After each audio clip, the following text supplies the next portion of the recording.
Assalomu alaykum hurmatli yurtdoshlar. Bugun xudo xolasa 3-aprel navbatdagi zakaz pressimizni topshirdik. Mana akalarimiz Toshkentdan kelgan edilar. Aka, arava haqida o'zingiz bir ma'qul. Bekoboddan keldik mana, Toshkent viloyati Bekoboddan. Ko'ngildagidek, balonlari ham yangi, hamma yog'i joyida. Ma'qul keldi. Yaxshi kunlarga xizmat qilsin aka. Tabriklar. Baraka topinglar sizlarga.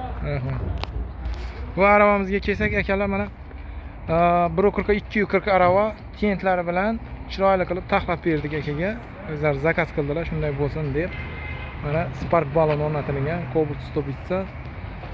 Mana bu bilchasi, kuzov nomeri обязательно bor. Zanjir 1.6 zamok, hammasini cho'tchi qilib taxlab tok montajlari bilan birga taxlab berdik. Manzilimiz Jizzax viloyati G'allaorol tumanidamiz. Bemalol telefon qilib bog'lanaverasizlar. 2 tonna ortaversan deyaptilar, xudo xolasa. 2 tonna bemalol ortaman hozir bor. 2 tonna bo'lmasa ham 1 tonna 200 bosaverasiz. Gap yo'q aka. To'g'risini aytgan yaxshi. Sog' bo'lasizlar, salomat bo'lasizlar.